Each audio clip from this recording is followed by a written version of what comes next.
দেখো, কালকে রাতে আমার মামা শ্বশুর এসেছিল। তেনার একটা ছোট সাইকেলে করে এসেছে। তো আমার ছেলে একটু সাইকেল চড়াটা শিখেছে বলে দেখো স্কুল যাওয়ার সময় সাইকেল চড়ে তবে স্কুল যাবে। তো আমি বলছি ওর মানে সাইকেলটা চড়ছিস, তোর গায়ে তো লোহার জং লেগে যাবে, মানে সাদা জামাটা তো দাগ লেগে যাবে। তো বলতে তবে সাইকেল থেকে নামলো আর ওর বাবা ওকে নিয়ে চলে গিয়েছে। আর এদিকে আমি কাজ সেরে নিয়েছি। কাজ সেরে কি ভোগও দেওয়া মানে পুজোও দেওয়া কমপ্লিট। আর আমার পুজো দিতে দিতে দেখো আমার মেয়েও উঠে পড়েছে।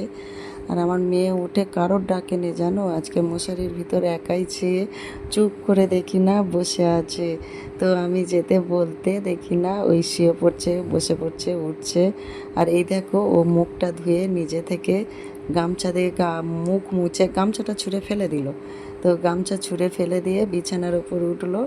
আর আর খাওয়াতেই পারছি না, জোর জবরদস্ত কোলে বসিয়ে শুয়ে যতটা পারছি চেষ্টা করছি খাওয়ানোর, তবু দেখো কি করছে, খেতেই চায় না, সবসময় অন্যায় বদমাইশি। তো খেয়ে দেখো লক্ষ্মী মেয়ের মতন একটুখানি বসেছে।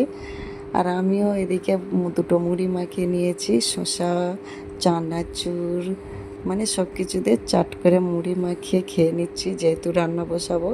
আজকের খুব লেট হয়ে যাচ্ছে যে মেয়েটার জন্যে। আর মেয়েটার ঠাকুমা ঠাকুরদা দাদা কেউ নেই, সব মাঠে গিয়েছে। তো আজকেরই ওকে সামলাতে হবে আর আমার রান্না করতে হবে। তোর